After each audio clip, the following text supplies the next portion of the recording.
Just make it May. Okay, May. That makes it better. Well, that's fine. That's fine. So, Elvis, you are sort of a bebop artist more than anything else, aren't you? Is that what you'd call you? Well, I never have given myself a name, but a lot of the disc jockeys call me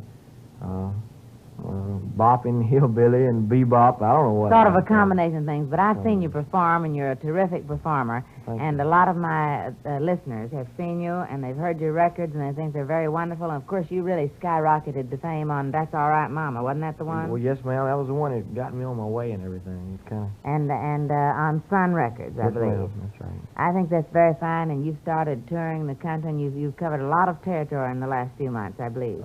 Yes, ma'am. I've covered a lot, mostly in West Texas. That's where my records are hottest.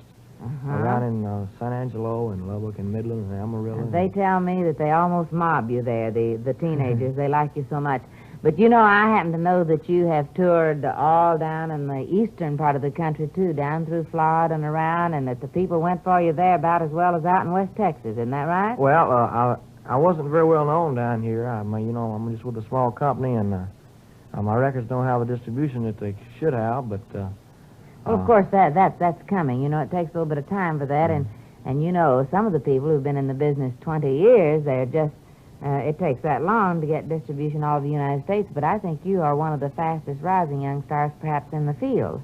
And I know that the people go for you. You know, I watched you perform one time down in Florida, and I noticed that the older people got about as big a kick out of you as the teenagers. I thought that was an amazing thing.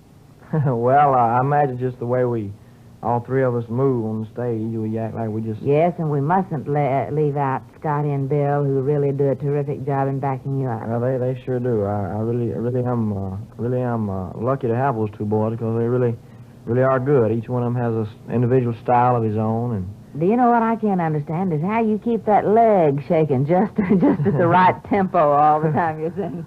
Well, it gets tired sometimes. I had to stop and rest it, but it just automatically wiggles like that. Is that it? Just automatically does it? You started back in high school, didn't you?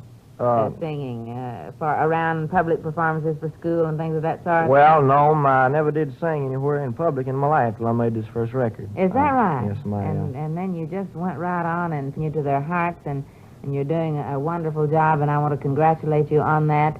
And I want to say, too, Elvis, it's been very nice having you in the studio today. Well, thank you very much, Mae, and I'd like to personally thank you for really promoting my records down here because you really have done a wonderful job, and I really do appreciate it because if you don't have people backing you, people pushing you, well, you might as well quit. Well, you're right there. I do not deserve the credit, though. It's my wonderful friends and listeners all over the country who should be given that credit because they deserve it, and they're very fine people and very fine friends of yours. I'll tell you what let's do for those fine friends right now. Let's play your latest number. How about that? Okay, it's a good deal. All right.